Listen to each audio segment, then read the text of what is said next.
Yeah. and they sent Mike and I down to Turks and Caicos to look for a rumored U-boat that's supposed to be filled with all kinds of Nazi looted treasure. And it was a Lawrence Fishburne show, History's Greatest Mysteries. And the Mm. title of that episode is Hunting Hitler's U-Boat. And that's season 2, episode 3, I think, if you ever want to check that out. And there is a clip on YouTube, and I do have a clip if you want. I can show you a little bit of that tonight as Oh, well. I'd love to But see yeah, that. Yeah. that's Well, me. That's me diving. And since we last spoke, I now have a couple of YouTube channels. One, which is my own personal channel, which I do a little bit of gear review, a little bit of travel vlogging. But my larger channel and the one that I'm really excited about is called Wreck Watch. And what I've okay. done is I partnered with a marine archaeologist out of the UK named Dr. Sean Kingsley. And Sean and I, well, Sean started a magazine called RecWatch, a free online digital magazine, and you can go to recwatchmag.com and you can check out the magazine there. And we have our YouTube channel called RecWatch TV on YouTube. And in that, we're telling shipwreck stories and we're doing a variety of things. But one of the things I was able to do was the province of Newfoundland actually sponsored a trip, and they paid for myself and my friend Mike Fletcher to go to Newfoundland and to dive on the Bell Island World War II shipwrecks. And Oh, these are cool. 4 wrecks that I had no idea that there was actually a German attack on Canadian soil. And the 2 German U-boats sank 4 ships in Canadian waters in Conception Bay. And so we Oh, dove on those to tell their story. uh, so they sank those U-boats. No, no, so the U-boat sank those ships. Oh, the ships are there, but the U-boat's not. No, no, the Oh, U-boats aren't there. So these are 4 ships that I think it's the only attack on North American soil, basically, yeah. where they actually got into Conception Bay and they torpedoed 4 boats, killed a bunch of people, and that was some history, some Canadian history that I'd never heard of before. No, And neither have I. yeah, yeah, so Uh-huh. it was fascinating. So we tell the story of those 4 boats over 3 videos. We also on Wreck Watch we tell a bunch of interesting shipwreck stories. Sean, who's the marine archaeologist, and he's a really gifted writer. He's an author. He has a number of books out. He's been on numerous National Geographic programs. He used to write for National Geographic, and so I mean, he's amazing. And with his British accent, he sounds so official. So he does a lot of the narrating. And actually today, Sean and I had a meeting with a French production company. Uh, Sean and I are planning this fall to go to the Bahamas, and we actually have the first ever permission to dive and search for the original pirate ship from the original pirate, Henry Avery. A lot of people refer to him as the Pirate King, and he had sank his ship called the Fancy in the waters of the Bahamas, and it's in an area that the Bahamian government has not allowed anyone to look or to do any, you know, you're not allowed to do anything there, and we're the first ever to get permission. And so we're currently getting ready to crowdfund, and we're going to do our own program Yep. for our YouTube channel, which is a little bit scary because we need the money to go and do it, and we don't have any plans other than to release it for free on our Rec Watch YouTube channel. However, uh, this French group, they are asking us for the rights to the non-English speaking world, starting with French and German, and then they would like to take it other places. So we'll see if that actually pans out, because it'd be great if they give us money to broadcast our material in other languages, and then we'll keep it in English and just release it for free. So yeah, it's an interesting time. I'd say. Listen, I'm going to let you kind of take over here and just do an intro on what you're going to be showing us, and take it away, Chris. All right. Well, thanks so much, everyone. And yeah, I believe everyone was here last time, right? So I don't know if you put your hand up if you've seen me before, so I don't start back at the beginning and tell the same old stories. Um, No, I wasn't. I'm new. I'm new to George's channel. So just okay. yeah, yeah. So well, thanks so much for coming, Gabriel. Yeah, wonderful. Gabriel, you and I talked for a while afterwards, I believe. Yeah. Well, okay. So, Christine, a little bit of background before, so I don't bore these other guys too much with the same old stuff. But basically, I am in Port Dover. Have lived in Norfolk County my whole life, and getting out of high school, not knowing what to do, I discovered cameras, and it wasn't too long after that when this guy with a ponytail from Brantford started hiring me to do some corporate gigs and weddings and stuff like that with him. And George really helped me get my start. And he gave me some of my very first work. And so I've always been so appreciative of George because I was 19, 20 years old, something like that, and had no idea what I was doing or how to do it. And George has always been an amazing mentor to me. He's always made himself available for any questions. And yeah, everything that I've been able to do over the years. George has definitely had a hand in. Yes, he had a ponytail. George had a ponytail. He was the coolest bald guy I knew with a ponytail. Oh, gosh. Oh, Yes. So that's going back what 1992, 93, something like that. So quite a wow. while, but that was the start of my career. And you know, buying my first video camera. Yeah, he still is the coolest. Uh Yeah, the that was the start of my career. Yeah, getting into photography and all that kind of stuff, and doing corporate gigs, weddings, until I eventually started finding my way into television. Uh, Mhm. First television program I worked on was a Christian TV program that was filmed in Brampton called Quick Study. And I got that gig by filming a wedding when the photographer at that wedding said, "Hey, do you do studio camera work? Because I'm leaving this job to go into weddings full time and I don't want to leave them shorthanded." So I'd never really been in a studio before. And I just said yes.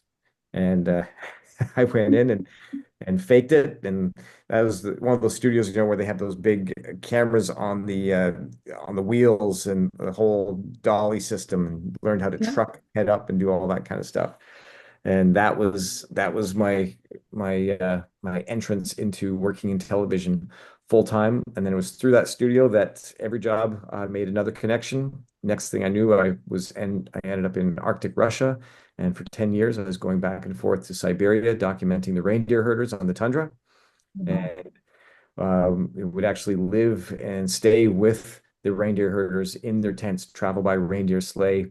We'd take Canadian Inuit with us, and my job was to document everything, document it, and then make videos to be used for fundraising and television shows. And through that period, well, right at the very beginning of that, I had done my first paid camera gig out on Lake Erie, filming a documentary for a man named Mike Fletcher, who you've heard me mention already, who was a local Port Dover diver who found the shipwreck of the Atlantic. Mhm. And there was a big controversy over it. And my job was to go out and um, did I learn to speak Russian? Я понимаю по-русски очень. I I can say a little bit. It's been quite a while. I haven't been to Yeah. Russia in a while. But whenever I go to Israel, I seem to find opportunities to practice my Russian. There's a lot of Не Russian. понимаю русский. Да, you understand Russian. Хорошо. Siberia is очень холодно. I'm sure my pronunciation Yeah. isn't the best anymore. But yeah, so so I started off doing shipwrecks. My very first paid gig was documenting Mike Fletcher diving from the surface, diving on the shipwreck Atlantic, and that was when I thought this is what I want to do for the rest of my life. And so I got my dive license, and for that shoot for PBS, I was actually able to do some of the underwater recreation work, where we built a small set, and then it was sank under a farmer's pond in Waterford and waited for it to freeze. And then we were diving under 14 inches of ice each night, doing the simulations of the shipwreck Atlantic and some of the first dives that took place on it back in the 1800s. And so that was yeah, that was just thrilling. That was when I knew this, yeah, this is what I want to do. I want to travel. I want to go places that other people don't get to go. Mhm. And it's through that time, working in television in studios in Brampton and Toronto, That's I learned a lot of technical skills. I made a lot of connections, but working in a studio was never really my goal. I wanted to get out and see the world, and that was when I met this guy, Bill Prankard, who started taking me to Russia. And I found that once I started doing that, my name started getting around. So it wasn't long before people were asking me to go to Afghanistan, go to Iraq, go to India, Pakistan, and I ended up meeting an Egyptian fellow, a guy named Majid Al-Shafai, and he is an Egyptian who was he converted from Islam to Christianity in Egypt, which is a death sentence. He was arrested, he was tortured, and he was given the death sentence, but he managed to escape Egypt and he fled to Israel, and where of course the Israelis they didn't know if he was a terrorist or what, so he spent a year and a half in Israeli prison before they were able to verify his story and they released him. But under their peace agreement with Egypt, they were supposed to return him. So the United Nations and Amnesty International had to get involved and find a way for Israel to be able to help him and not send him back to Egypt where he'd be killed. And so he was able to get out of Israel and into Canada. And so he's the guy that started taking me to Afghanistan and Pakistan and Iraq, and we were documenting religious persecution. And I did a documentary called Freedom Fighter, where we're telling his story, and I was following him as he was trying to help other persecuted people. And so we had quite numerous adventures and some Yes. pretty dangerous places through all of that. That also, of course, led me to Israel, where the last 20 years, Israel has been where I have been doing most of my work. I've been to Israel more than 80 times now over the last 20 years, and doing everything from historical, religious documentaries, loads and loads of archaeology. I did a documentary about the Israel-Palestine conflict called Hijacking the Holy Land, which was on Netflix for a while. And now, most recently, I just released a documentary called Dying to Live, which is about the October 7th massacre. By chance, I just happened to be in Israel on October 7th. I just finished filming another project. And yeah, I saw all hell breaking loose and felt like I needed to do something. And my friend Majid, because he credits Israel with saving his life, he wanted to do something. And so we both went back over several months last year, and we did our own documentary, Dying to Live, which was just selected by the Beverly Hills Film Festival and was nominated for Best Documentary. And just at the beginning of April, they played our film at their film festival in Hollywood at the Chinese Theater. So that was pretty amazing for me to be able to have a film play in Hollywood at the Chinese Theater and to be nominated amongst so many other amazing films. We didn't win, but the fact that we we were able to go and be there for that, and this is my first time walking the red carpet, and we had Priscilla Presley was there, Beau Bridges was there, Julie Roberts' brother Eric Roberts was there, and then there was a number of number of young celebrities that I didn't know, but my daughters, when they were seeing the pictures, they knew who some of these people were and pretty excited. I guess there's some people from Game of Thrones or something like that. So that was pretty cool. So that's something if you are interested in, I'll show you the trailer for that film, and because that's the most recent thing. So let me see here. Let me get that trailer up. Okay, I've got a number of videos in this. Okay, here we go. Let's see. So George, if I'm doing it wrong, just let me know. I'm about to share it. Here we go. And share. Okay, and now I'm going to play the documentary. This is a 2-minute teaser or trailer for the film. I'm not an Israeli. I'm not a Jewish. I'm not a Palestinian. And I'm not a Muslim. I am a human being. So I really apologize in advance. What does October 7 means to you? The end of the world and another world was born. They heard Hamas in their homes. and they began hearing their neighbors being killed. You see all the bullets. You see the knife, the mattress. We saw a video that Hamas uploaded of my cousin's son Erez in their hands. We saw my brother being led by a terrorist. The first thing I realized immediately was, that's it. She's dead. As an Egyptian, we are the traditional enemy of Israel. I stand in front of you as a defender of Israel. This is a worse form of Holocaust in the 21st century. Hamas is evil. There's no other way. It's pure evil. I cried to God and I said, please, God, I don't want to die. Not like this. It was pure evil. I didn't think it could happen. They chose to do that. They could have chosen differently. Well,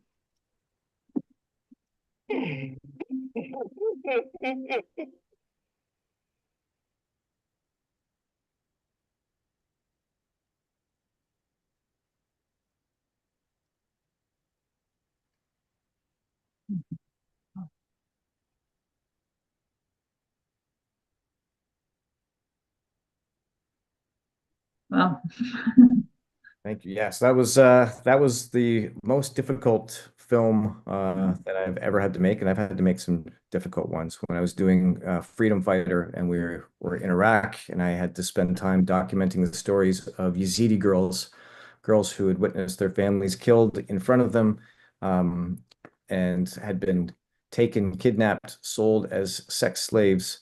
And I interviewed a number of them that had escaped or been rescued, and hearing their stuff. But I think doing this film for the October 7th massacre was harder, just because I knew some of the people, and I, having been, so connected there, going there for 20 years, and being there at the beginning, being there when the attacks started happening, and having to go to the bomb shelter, and then even last April, we were there filming, and we were down by the Dead Sea when Iran launched their first big attack against Israel, and they sent almost 400 drones and missiles at Israel. And where we were was right in the line of fire. I woke up in the middle of the night with explosions and sirens, and had to run to the shelter in the hotel, and had one of those moments where you're wondering,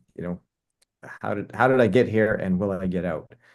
So it was very personal for me, and for Majid as well, and that was a very difficult film to make. But I'm glad that we did it. We're getting people that are willing to watch it. We've been getting very good feedback at the film festival. I had a number of people coming up and shaking my hand and thanking me for making it. So that was a pretty powerful time. And now actually Majid and I are getting ready to do something else. If you've been watching the news and you've seen some of the stuff that's happening in Syria, Majid is now, because he's a human rights activist, and he does a lot of work to try and help rescue people. And he did a lot of work in getting Yazidi girls released and rescued from ISIS in Iraq. And now he's working with the Druze community. That's Druze, Druze. He's working with their community and with the Alawites and with the Christians in Syria, where the news isn't really reporting on it, but there has been massacres, some pretty severe massacres of these minority communities in Syria with this new Syrian government, and with factions connected to this new Syrian government. And so there's been a number of Christian girls that have also been kidnapped, and we're working on trying to get them rescued. So so in the next few months, I'll be going over that way, somewhere around there, and starting to collect evidence and starting to collect stories and see what we could do to help those people. So that's the kind of stuff it doesn't really pay. It's not fun, but I don't know. I feel like if you have an audience, if you have a camera and you have the ability, there's a responsibility to document and tell these stories. And so Majid is the one, he's the hero, he's the one that's doing stuff to actually help people out. And all I do is record it so that we can share it with the world and let people know. So that's just some of the things that we're doing. But on the fun side, I'll switch over to the fun side a little bit. I was talking about the Rec Watch channel and diving and how my career started. My very first paid shoot was being out on Mike Fletcher's boat and filming him jumping into Lake Erie to document the shipwreck Atlantic. Well, as I'm thinking about it right now, it seems like everything I do at least has some form of tragedy, whether it was 100 years ago or or just recently. It always ends up with some sort of a tragedy with death and destruction. And shipwrecks are fun and exciting, but of course they are also a tragedy in themselves, the loss of life and property. But doesn't seem as traumatizing when you're removed by years. So especially if it happened before you were born. But Rec Watch, we are documenting all kinds of things. A lot of our videos right now are narrated pieces with animation and images. Kind of these little vignettes to tell the story of, say, the Mary Celeste or things like that. However, our goal is to do more and more stuff on location with actual dives and actual expeditions. And so what I'll show you now is one of our episodes. And I don't know if I'll play the whole thing, so it's like 15 minutes, but I'll at least start it and you can see. And this is the third episode of our series on the Bell Island shipwrecks. And so I'll play the first part and you can see the dive, the first dive that we do on the Rose Castle. Okay. And here we go. Hello, Wreck Watchers. Today, we dive on the last two of the Bell Island wrecks and explore the rugged coast of Newfoundland.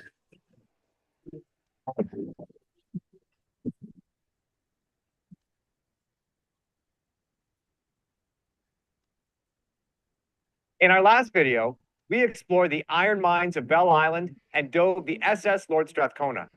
Today, we complete our mission of diving the 4 Bell Island wrecks sunk by German U-boats in 1942. And we take an ocean safari up the Atlantic coast to see the Jurassic Park of Newfoundland. First up is the deepest of the wrecks in Conception Bay, the SS Rose Castle. And as an added bonus, our underwater tour guide is Ocean Quest Adventures founder, Rick Stanley. Are you diving with us today, Rick? Yeah. Oh, great. Tell us a little bit about the Rose Castle. Oh, the Rose Castle. She's the, I guess what they call the holy grail of these 4 shipwrecks. And she's the deepest, but most well-preserved and most intact. Okay. And of course, just diving around the companionways and the bridge section, it's like a ship, not a shipwreck.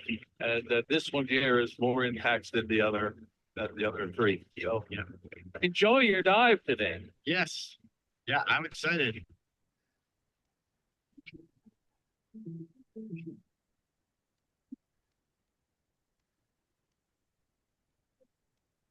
All right, here we go to the Rose Castle.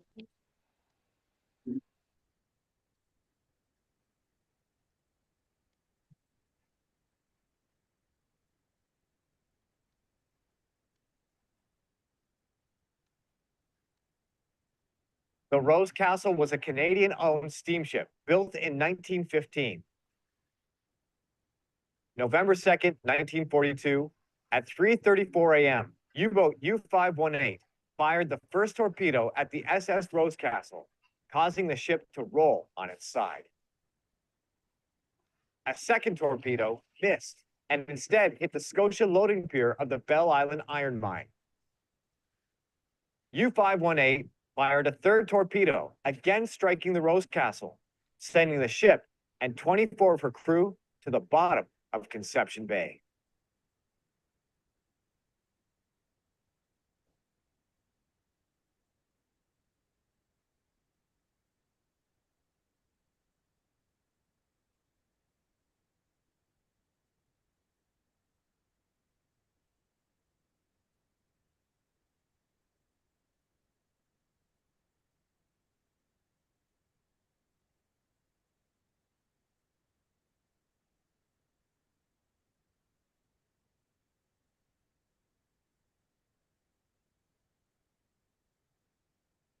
Diving with Rick, following him through the companionways on this massive ship was amazing. The Rose Castle is mostly intact and is a very different experience than the other Bell Island wrecks. Looking inside, you can still see much of the instruments and equipment. It's almost like touring an underwater museum.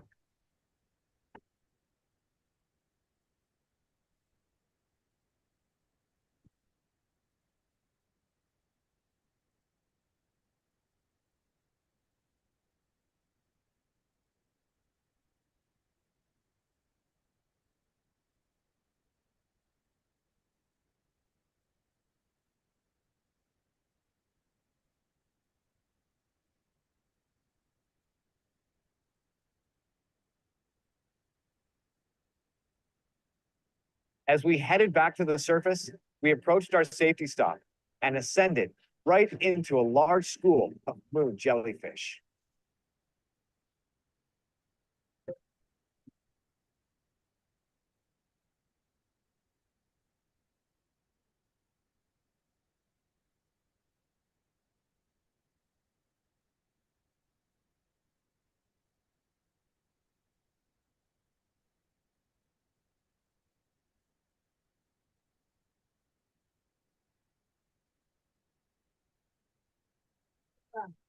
Thank you. Amazing. I want to go back down. Yeah. Well, hopefully we'll get a chance to see him on the PLM. Oh, that would be amazing. Oh, we just had an incredible dive on the Rose Castle and got to see Rick Stanley in action. It was great. Yeah, how do you think, Mike? How was the dive for you? He's a natural. It's like he's done it before. Yeah, really? I think so. It's such an incredible wreck down there. I mean, the history of each one of these, and then seeing them, you know, you're telling us the stories, but then we get down on them and get to see them with their own eyes. Yeah. It's just amazing. And then you provide all that wildlife for us to look at Oh, yeah. while we're on our safety stop. And then brought the jellies to us. Oh, yeah. St. Pierre. Yeah. Oh, wow. Those are St. Pierre jelly. Ah, okay. I was trying to speak to them, but they didn't understand. Yeah. Thanks for that, Rick. It was great.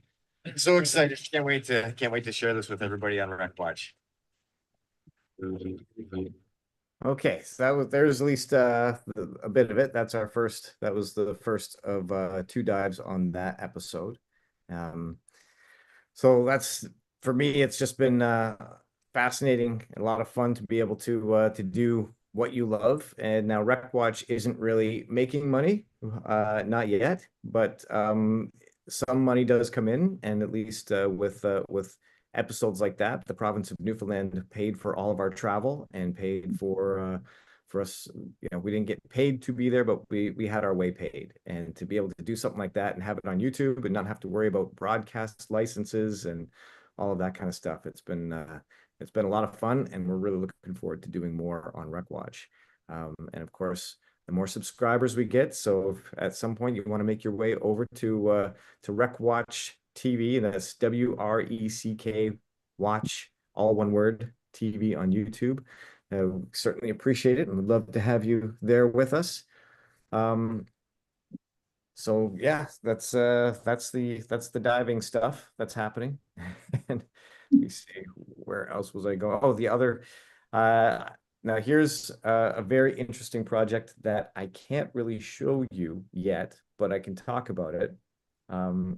Anybody that knows me, that I have a few things that I'm very passionate about, one of them being cameras. And that's where, if you go to Chris Atkins Canada on YouTube, you can see some of my reviews and travel vlogs. I don't have a ton on there. I keep meaning to do it, but I'm always working and doing other stuff. And so I sometimes go a year or more between posting reviews, but I'm trying to get better at that. I'm trying to put more stuff up. I've got a young guy named Everett who's doing some editing for me, so I got to keep him busy and send him more things to edit.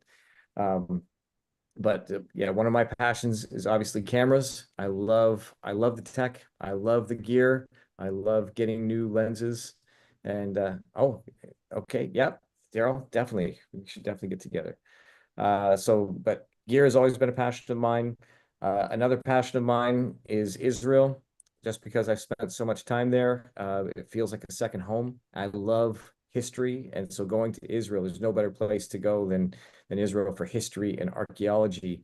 And really, you're at the center of the world's attention, no matter what it is that you do in Israel. It's all eyes are on you and on that region. So it is a fascinating place to be. And then, you know, the other passion of mine, something that I have always loved but have never been able to find a way to bring into my work is heavy metal. I love metal music. When George first met me, my hair was down to my waist, and I am still a metalhead. And so a project that came my way about a year and a half ago, and I'm still kind of pinching myself, is there's a band from the 80s called Striper. They were the first Christian heavy metal band to cross over into mainstream. And they got on MTV, and they knocked Bon Jovi and Motley Crue off the top of the charts at the time with their music videos. Cool. And this band, they found me and they asked me to tell their story. And so for the last year and a bit, I have been traveling all over the US, and I got to go into the studio with the band, and when they're recording their new album. I went out on the road with them a couple of times, and I've been going around interviewing a ton of celebrities, which doing the shipwrecks and doing the Holy Land stuff, doing, you know, the persecution in the Middle East and that kind of stuff. You don't really meet too many celebrities, and you're not often going out for really nice meals and staying in fancy hotels. But this gig has been very cool. It started off with me flying to LA to spend a day with Pat Boone. And so for those of you who remember Pat Boone, he's still alive and kicking. He turns 91 next month. Yeah. And I went to Beverly Hills, and I got to spend a day with Pat, and he is just a gentleman, really, really nice guy. And then I went straight across the street, directly across the road from him, to Michael Lloyd, who was a record producer who produced one of Stryper's albums. And he's Pat Boone's neighbor, and he's the guy that discovered Donnie and Marie Osmond. He also produced a number of Beach Boys albums. He does all of Barry Manilow's albums. In fact, while I was getting my camera set up, Barry Manilow kept calling him. I was listening to him have a conversation with Barry Manilow on the phone, which was pretty cool.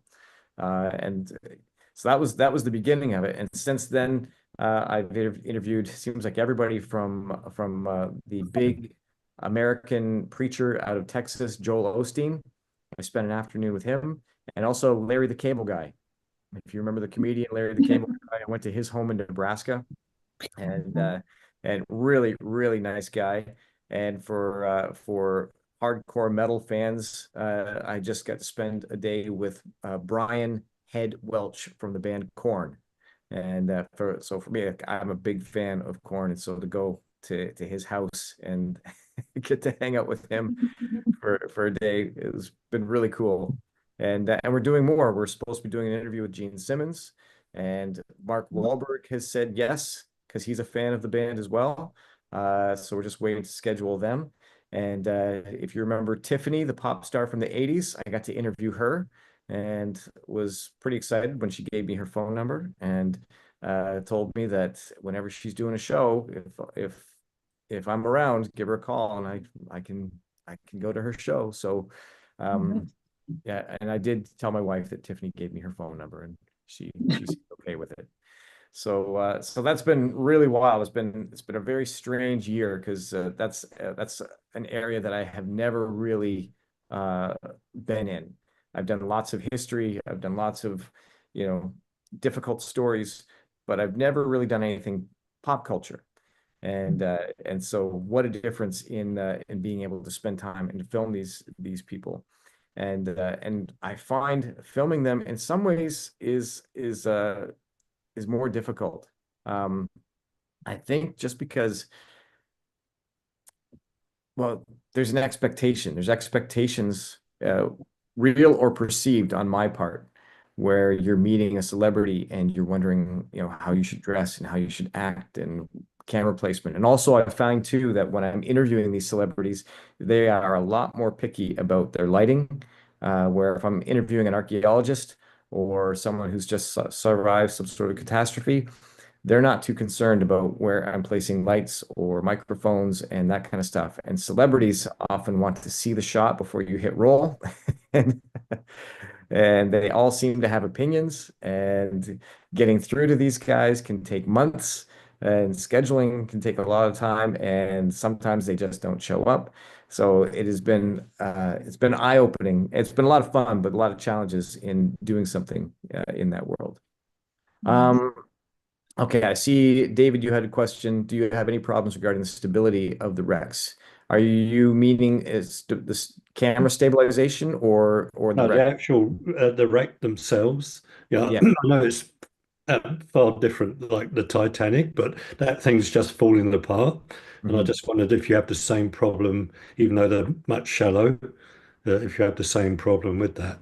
Oh, absolutely. In fact, the shallower the wreck, the more damage it will sustain Right. because it's more susceptible to the waves. If it's really deep, like Rex and Lake Superior are so pristine because they are so deep. So they don't get the same violence with waves and currents Right. like the shallow wrecks do. Also, many of the older wrecks are really starting to fall apart. These zebra mussels, while zebra mussels were amazing to clear up the water, they are an invasive species, and they have fed on a lot of the wood of these wrecks, and the wrecks have really been deteriorating the last 20, 30 years.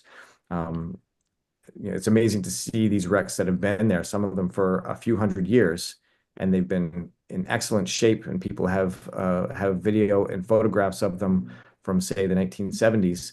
And just since then, the deterioration has been incredible. Right. Yeah. And that's something that actually I'm not a part of this group, but I've been working with this group. There's the SOS divers out of Niagara, and also there is an American group that they are going around and they are doing 3D photogrammetry on as many wrecks as they can. Yeah. I was And just going to ask that, because yes, doing that with the Titanic, and it's yes. just amazing the detail they've got from that. Yeah, actually, I worked with the company Voyus out of Waterloo that created the technology that they used on those most recent scans of 3D photogrammetry of the Titanic. So Wow. it's actually a Canadian company called Voyus in Waterloo, and I've done a little bit of work for them. And they recently sent me some of the 3D images and animations of the Titanic that they just used in the National Geographic special. And keep watch on Rec Watch TV because we're going to be doing a special video on that sometime in the next month or so. Okay. So it's been Cool. great. I've been able to meet a lot of these people. Yeah. Okay. Very interesting. Chris, Yeah. if I may, I'd be very interested in seeing some of the 10 years of Siberian stuff. What did you Okay. do there? Yeah, so what I'll do now is I'll pull up a video. So this video that I'm going to bring up is actually the very first video that I shot. This was shot in December of 2000, so 25, well, almost 25 years ago. And it's 4 minutes of so it's first of all, it's standard definition. So this is old. Yeah. And also it's some very old work. It's an old camera, old footage, but you can see a And where is it? so this place was in the Yamal Peninsula. So it's outside of a city called Vorkuta, Vorkuta, Yeah. and it's in between Vorkuta and the northern shore of Russia on the Kara Sea. And so it's out on the tundra. And yeah, here, I'll share this. So this is the very first video that I did on there. Because I was working for an organization at the time, a lot of the material stayed with them. So I don't have a lot of access to stuff that I shot, but I do have this clip.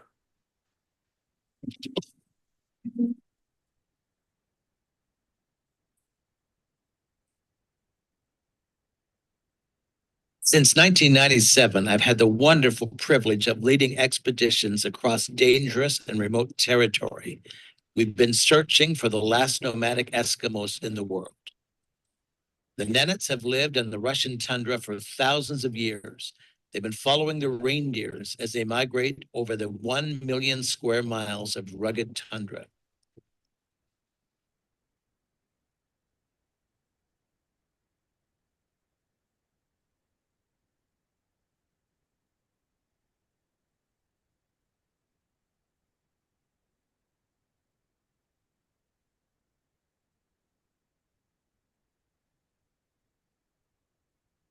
Traveling back and forth through the Ural Mountains, the Nenets moved their reindeer skin tents across the most northern regions of Siberia and Europe. The reindeer feed on the grasses growing on the permafrost, which makes survival in the winter a very difficult task.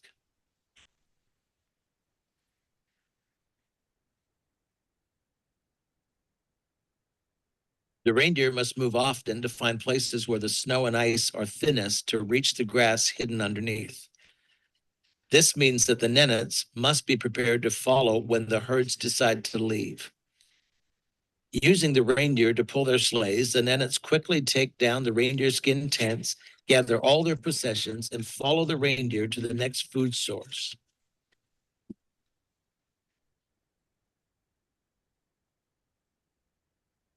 Once arriving, they begin the task of putting up their tent, a chore that can take several hours.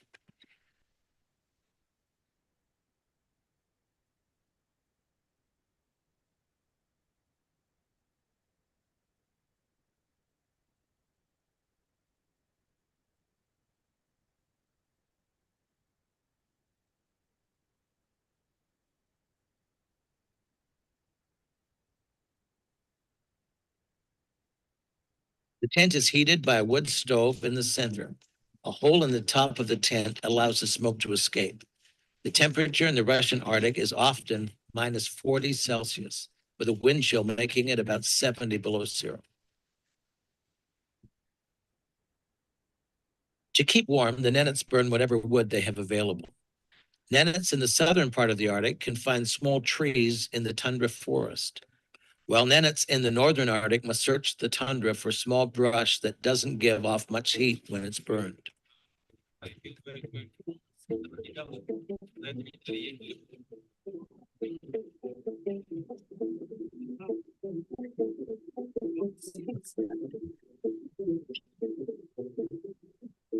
Usually traveling in small groups, you may find some tents with as many as 15 people or as few as one.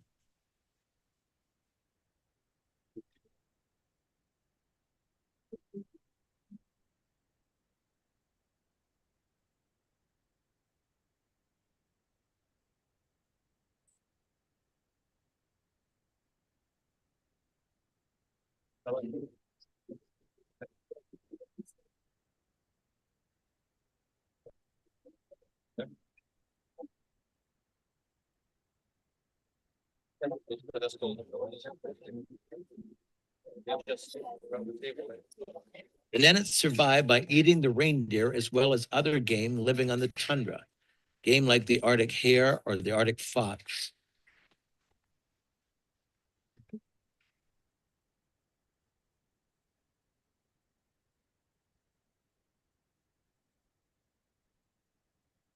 With fire not always available, the Nenets will eat the meat raw.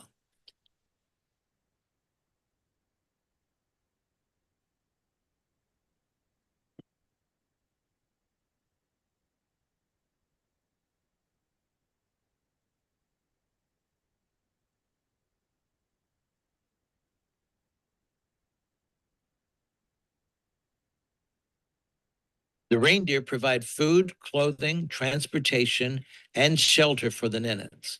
But until recently, their spiritual needs have not been met.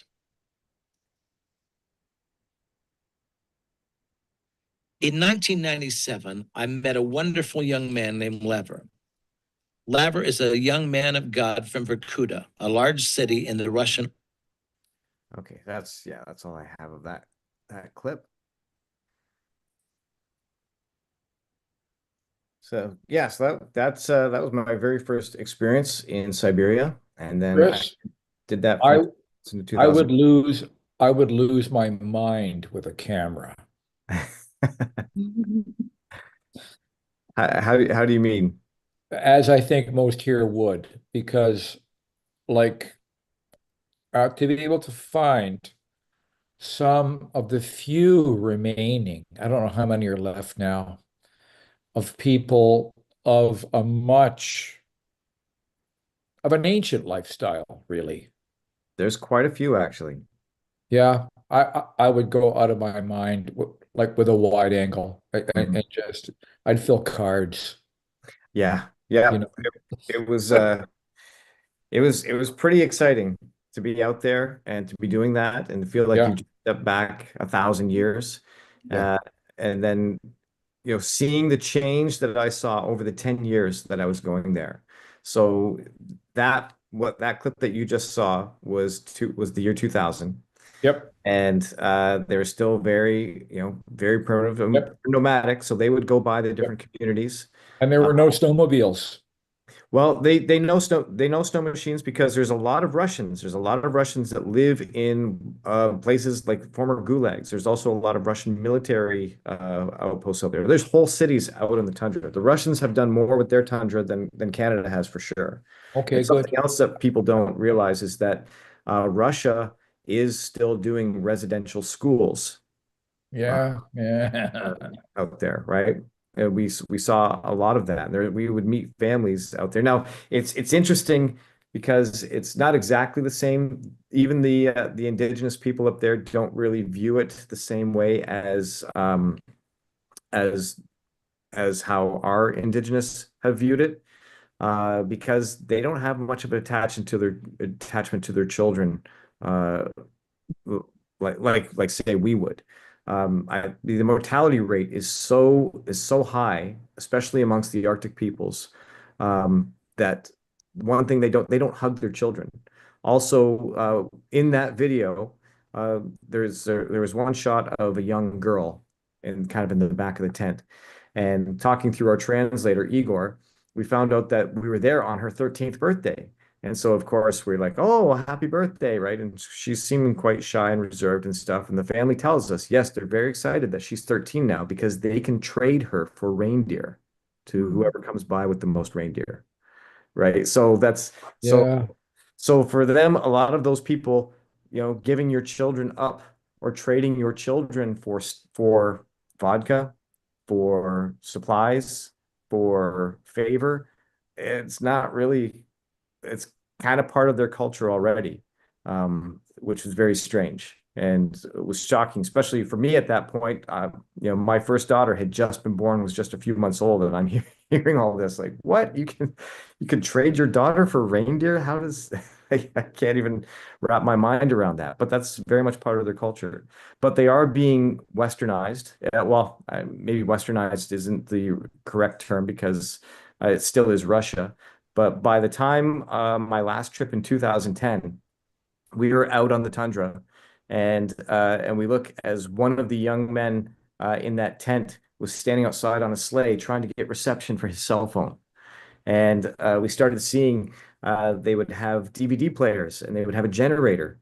So by around 2005, 2006, we'd go to a tent and they'd all be inside watching TV. I remember one year we got up there and they were watching the Olympics over. They had an antenna sticking out the top of their tent and they had a generator going and had a small TV and they were trying Yeah, they're to watching cross-country skiing, all laughing at them. yeah, oh yeah, exactly. Yeah. Oh, it's also interesting is they didn't know how to play catch. Now I think the children today, if you were to go back up to those same places and those same groups of people, if you were to find them today, you'd find very different people. They know much more about the West. They have access to the internet. They get cell phones, all that kind of stuff. But in 2000, I remember our translator going out there and trying to play catch with the children. He had a frisbee and a ball, and he would throw it to them, and they just stand there, and it would just hit them, and they'd look at it. But they can lasso a reindeer, no problem, and they can, they could do so many other things, but they didn't know how to catch. And I remember our translator Yeah. Igor, he would hug the children. He would go up and hug them, and every single time, uh, he would hug them. They just stand there stiff, and then you'd see tears all of a sudden just start running down their faces. It was without fail. They're just not socialized that way. No, that's not part of their culture, right? Yeah, yeah, yeah. It's hard for us to think Yeah. of that. Yeah. That one small clip in the tent of that person taking off that fur tunic. Mhm. What a beautiful garment. Yes, and they I don't was just, tan oh their my stuff God. yeah, and their clothing, their reindeer skins are not tanned like ours. No. So they actually will rot. Yeah, it's yeah. Yeah. We had Canadian Inuit. If you guys are familiar with Susan Glukark, the Inuit singer, Yes. her parents, David and Dorothy Glukark, they would come with us on many of the trips. And I would document them socializing and kind of doing a cultural exchange. We'd bring members of the Nunavut government would come with us. Yeah. So we'd have Canadian Arctic peoples, doing a cross-cultural thing with the Russian Arctic peoples. And we found there was places where they had similar words and very similar traditions and customs. Although they can't make igloos over there. For some reason, the snow in Siberia is not suitable for igloos. So they were fascinated. They love to talk to our Canadian Inuit to hear about the igloos and how they make them because they've heard of that, but they've never seen it. They've never been able to do it. It's just wonderful, Chris. Thank you. Yeah, my pleasure. And let's see, was it Lisa Marie Presley you took photos of or videos of? No, Lisa Marie was just attending the film festival. So she was, I don't know if she actually was in the screening of our film, but she was there, at least attending the festival. So I felt that was pretty cool to have a film that I made and having some Hollywood celebrities around. How did I get to the Siberian locations? So how did you get? Yeah, so we would fly to Moscow, and then we would fly from Moscow either up to Vorkuta on the western side of the Ural Mountains, or we would fly into Salakard on the eastern side of the Ural Mountains. And so basically east of the Ural Mountains, that is Siberia. So in Vorkuta, when we're on that side, that's technically that would be Arctic Europe. It's not too far from the Finnish border. But we would fly into those places, and then we would meet our team. We would have teams of local Russians who would be there prepared for us. We'd send money and whatever we could ahead of time, and they would arrange transportation. And we would often take these Russian tanks. They call them Vistyhuts, which means kind of like all-terrain or go everywhere. A lot of them would be like decommissioned Soviet troop transports. So they'd be these tracked vehicles. Remember a couple times we had ones that had they had like the front tank part, and then it actually had an articulating tracked wagon where we'd have 8 bunk beds in the back and all of our supplies. And we would get in that thing and we'd head out on the tundra to go and find the tents or go to a remote community.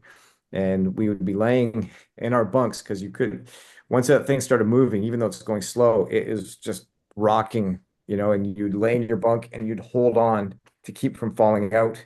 And it'd be hours and hours and hours of just riding like that. You'd fall asleep, and then when you'd wake up, you'd have to peel your fingers off the thing. And I remember at one point realizing how dangerous it was because we're in this tank. There's only one door, at the back.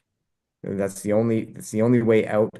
There's a coal stove right by that door, and directly across from the coal stove is all of the diesel fuel and all that kind of stuff. And at one point, the doors on the stove swung open, and burning hot coals were flying across, filled the place with smoke, and we had no way of communicating with the driver up front to tell him to stop. And realizing that if there was a fire or any emergency back there, there was no way out except, right where the bad stuff would be happening. And yeah, and we had some close calls. Actually, I was in the front of the tank when the engine caught on fire, and it was about -50 below. And yeah, it was yeah, we had quite a few close calls and adventures out there. Did I try their food? I did. Of course, you didn't really have too many options. So we ate for the most part what they ate. So we ate reindeer, we ate Arctic hare, we ate Arctic fox. I did not try the raw reindeer. So they were often kind enough to either boil it, or that wood stove that you saw in the middle of the tent, they'd sometimes just take some meat and just plop it on the top of the stove and then eventually scrape it off into some sort of a plate or a bowl, and you're eating it. And of course, you're sitting inside a reindeer skin tent on furs, and so you're pulling hairs off of everything. but you're often so hungry that you don't mind. A lot of stale bread and old cheese. But yeah, we would eat their food. And yes, we did get sick. I didn't get too sick, but a couple of our team members did get really, really sick up there. The sickest I've been though was in Afghanistan and Pakistan, and I lost 13 pounds in 1 week on one of those trips, and that was I thought for sure I was going to die. Um, let's see. As an anthropology student, a photographer, and seashell collector, I find your work very inspiring. Oh, thank you. Thank you very much, Yeah. Christine. You're welcome. When you're talking about Siberia, I remember the National Geographic about 15, 20 years ago had this article about people being cold, right? In the sense of, not having too much emotion. And there was this scientist, she was doing some studies with the homeless. And of course, there's a lot of alcohol happening. And so when they used to get really drunk and then start hugging each other and playing around to the point that they will strangle each other and kill their friends, Yes. right? And it was like nothing happened, right? And so yeah, it's a quite different culture.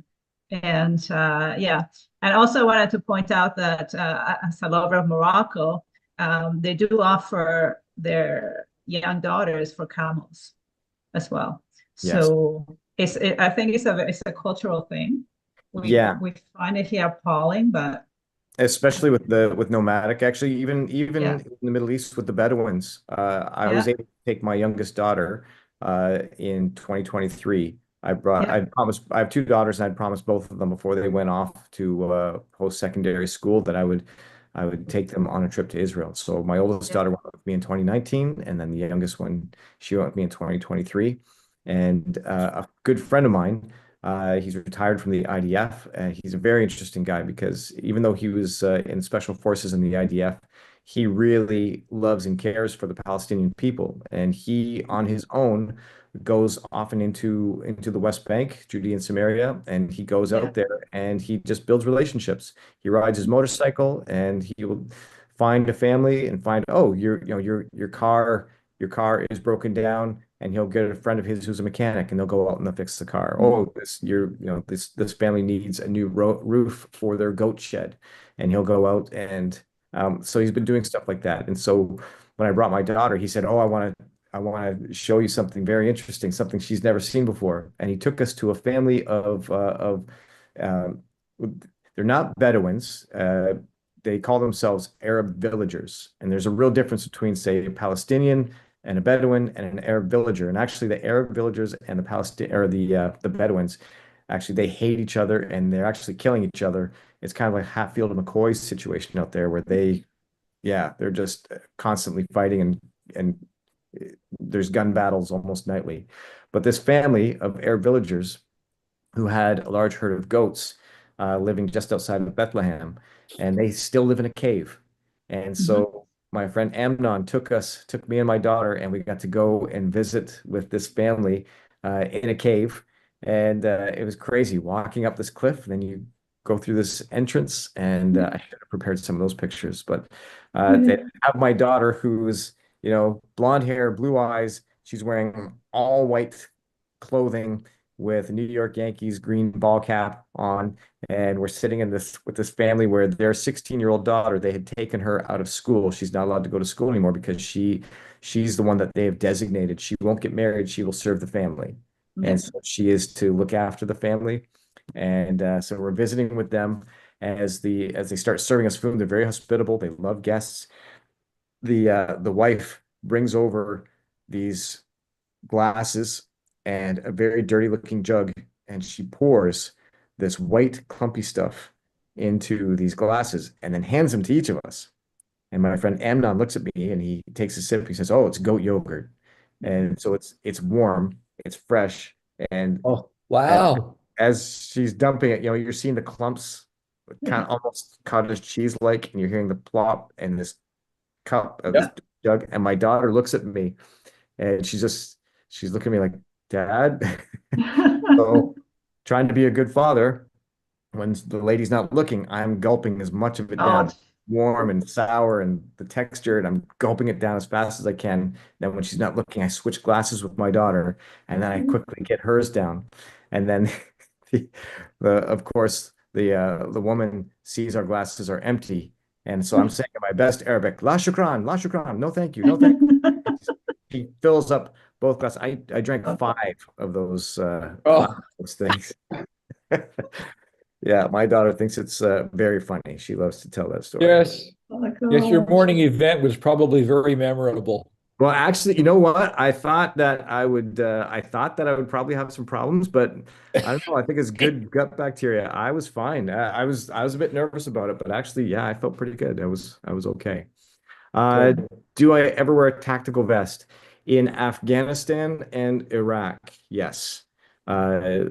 Yeah, I definitely had to wear vests. And in Afghanistan, I also had to wear a helmet, and very, very difficult operating camera in those things, especially the one that I had in Afghanistan, because it actually had shoulder pieces, and trying to get the camera up on your shoulder with this.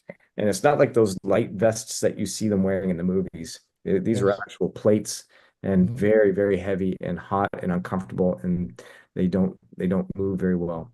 Okay. So yeah. Do you do photography as well as videography?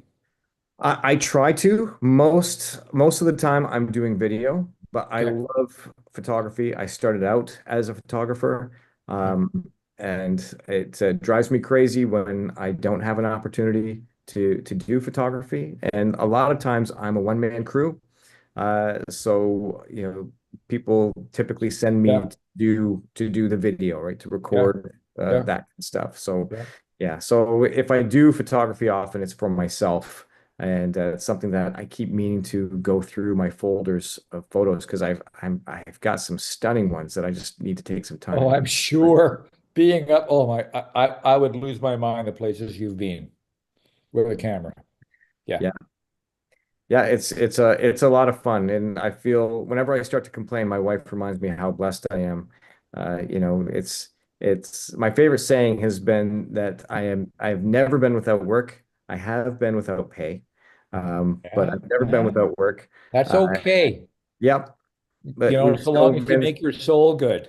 Yes. With Yep. work. Yeah. Yeah. Exactly. And here we are. Both my daughters are out on their own. In fact, the youngest one, she's the last one. She's getting married this summer, and we've been able to get them through and provide for them.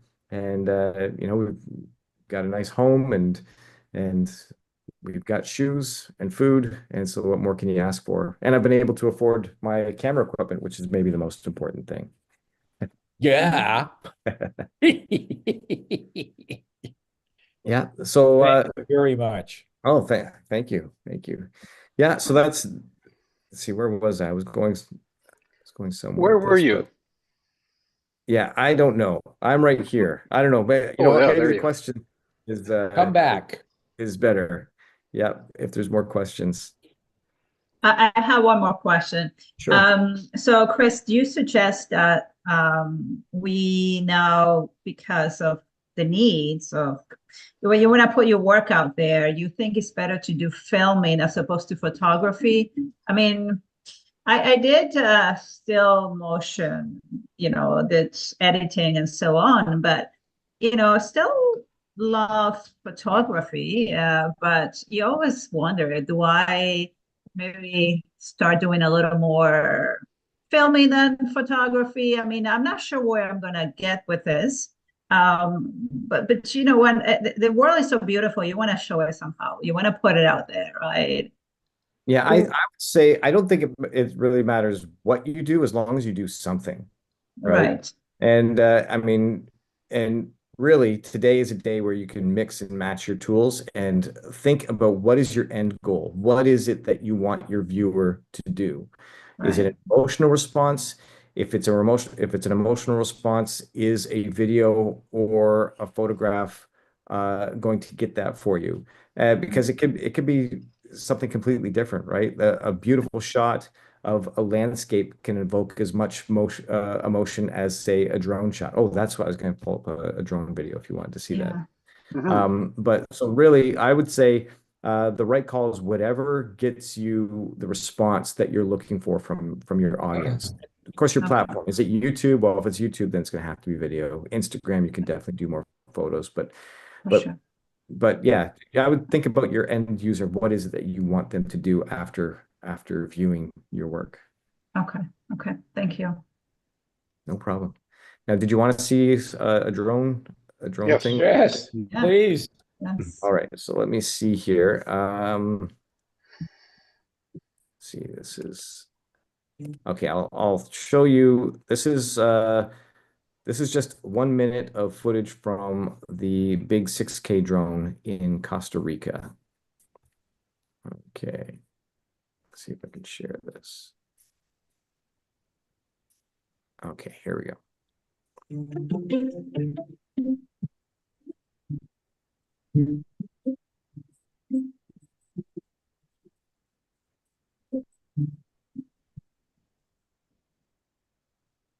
Oh, wow.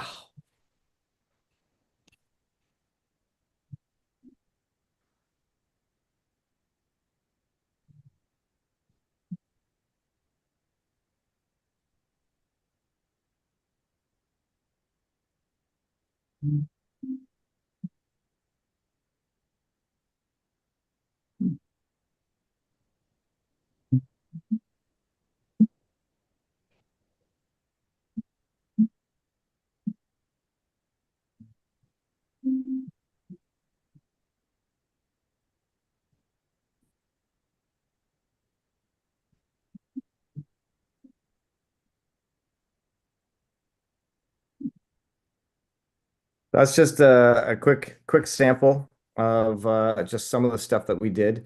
And of course, I'm not just using drones in there. This company, they sent me all the equipment. They want everything recorded on the Black Magic 6K Pro.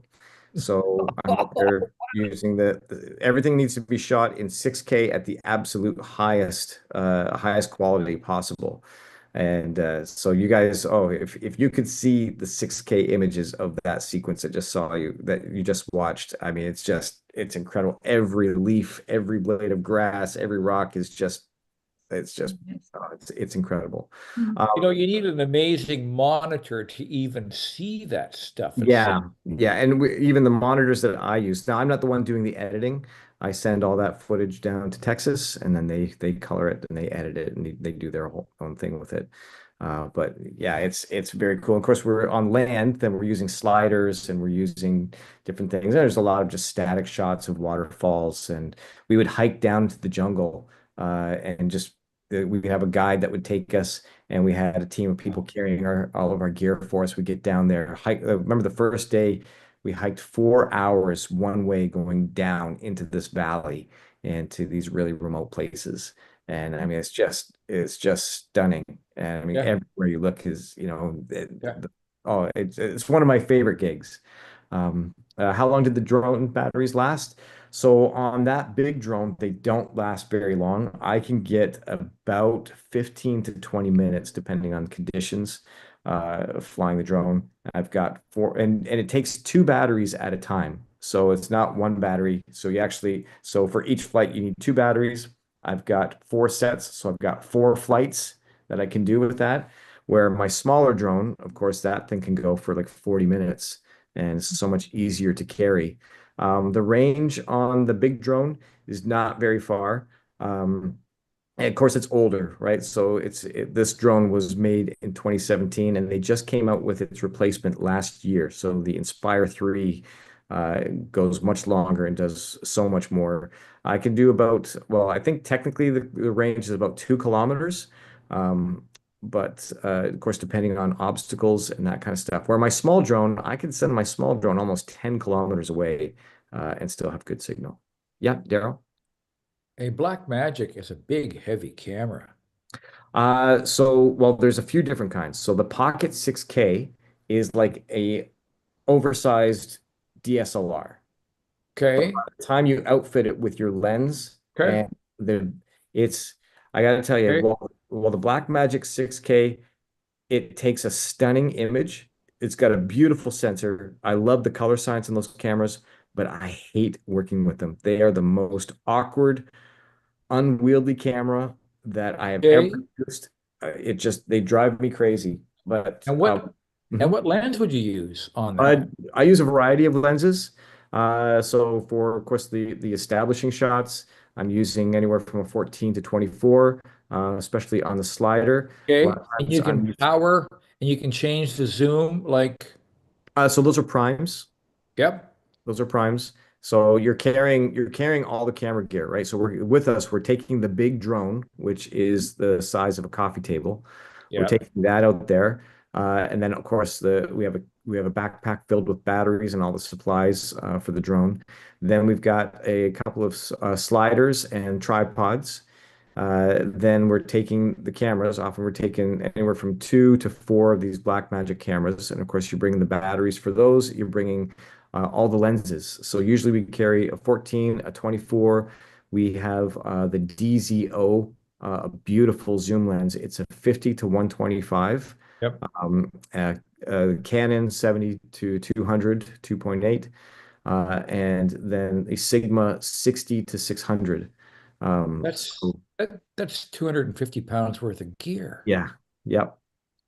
And a lot of these places that we go, you drive in as far as you can, and then you're carrying it the rest of the way, and then carrying it back. Yeah. But I mean, what this company wants is they want pure nature. They don't want anything man-made. So no trails, no fences, no hydro poles, no windmills. Yep, And jungle. yeah, Yep. and so when doing it here in Canada, it is really, really difficult to try and find locations like that. Now, if you're up, if you're on the ground, Hard to well, go out. with lenses, you're down, you can hide a lot of that stuff. But when I put the drone up in the air, you're surprised by how much stuff you end up seeing if you get it up in the air. There's always some sort of a tower or a road or something that you're trying to shoot around. Very good. Thank you again. Holy smoke. Yeah, my pleasure. What small drone do you use? Currently, I am using the Mavic 3. Right. Yeah. I've just brought the DJI 4 Pro, but I'm Mm-hmm. a bit like you. The weather's been terrible here for a long time, and I'm still a bit frightened. If it goes off, it's not going to come back. I suppose I've got to get over that. Well, I'll tell you, it happens. My first drone is still in a tree on the Mount of Beatitudes in the Galilee of Israel. Yeah, I lost the first one. Well, I think we're going to close it off now. Chris, thank you very much. I always love hearing you talk about your adventures, and I'm envious. I would love to do that again, but travel around. I did travel through the States on some shoots that were paid for, Yeah. but never got off the continent. And I'm so happy that we have somebody like you who's willing to share their experience, Well, both through thank you for having me. yeah, both through talking and actually showing us some of the things, like those old Siberian images. I know that the last time you were here, you talked about your experiences in Siberia and the fact that you took some goodies to trade. Yes. Yeah. So, and if you don't mind, perhaps in a little bit of time, we'd love to have you back again. I'm trying to Yeah, build up. absolutely. I'm trying to build up as many participants in this chat as I possibly Mhm. can. The people who are here are my diehard uh, participants, and I just noticed there are 3 people watching on YouTube.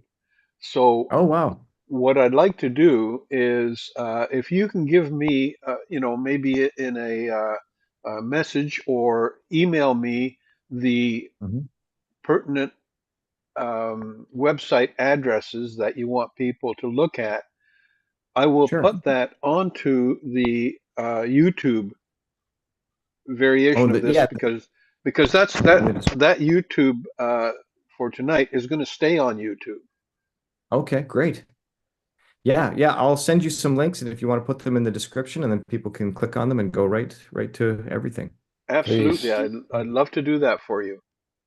Okay, And thank you. Thank you. Well, yeah, next week you could Yeah, and share. I have to answer Gabriel real quick. He's asking sure. which metal bands did I shoot.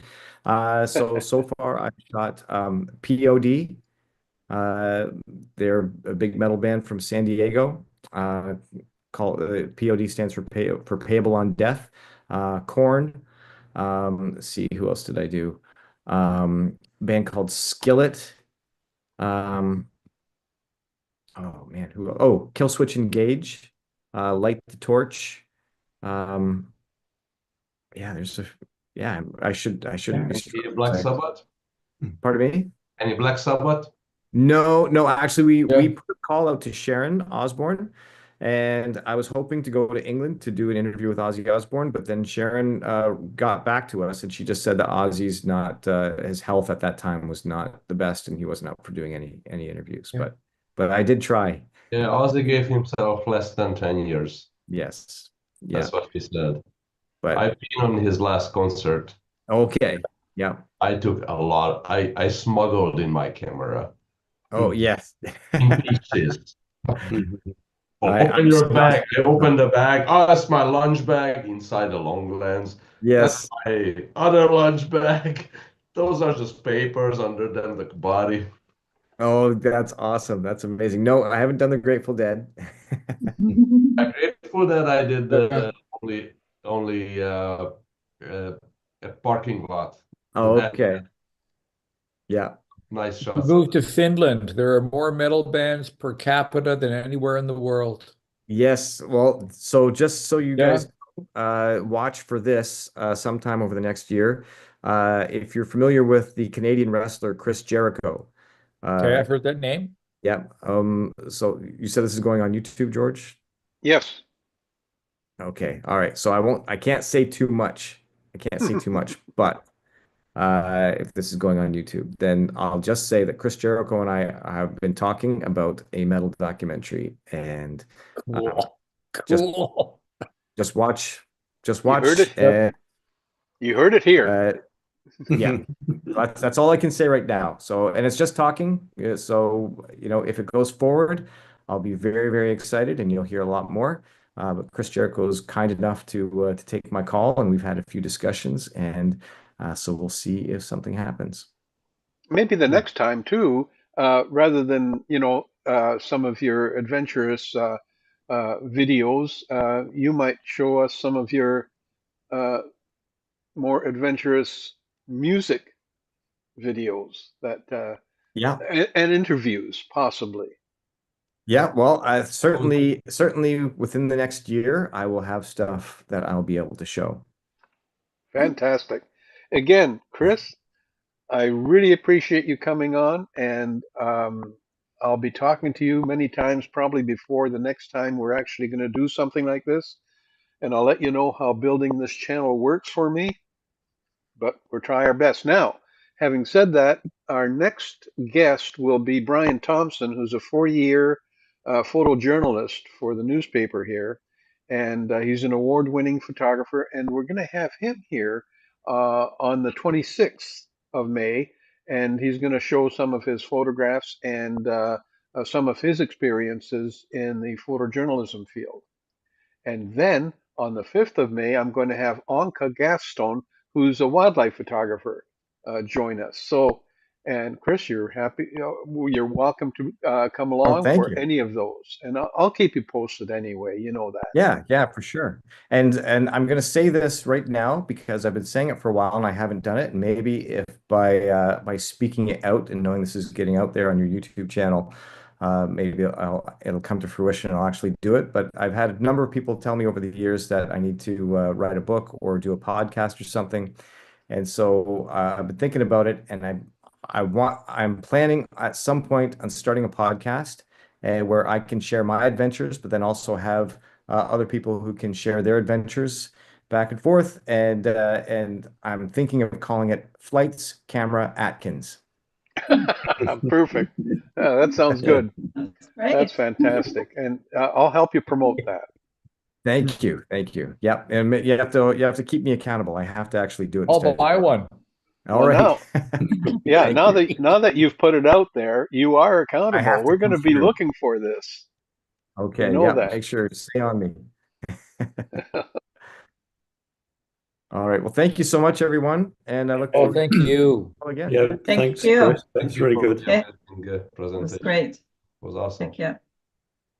Yeah, and I'm going to ask everybody here and on YouTube if they would be kind enough to give me a like. Oh, that just about poked me in the eye. Oh my God. Okay, and of course also a subscription if you don't mind. Subscribe, click below, and I Already have appreciate it to. on YouTube. And that's it for tonight. Thank you very much, you guys, for attending, and I hope you enjoyed yourselves. Yeah, no, that was very You good. did. Very good. Thank you so much, George. That's Yeah. amazing. Thanks. Yep. Thanks, Chris. Good night. Bye, everybody. Thank you. Good night, guys. Bye.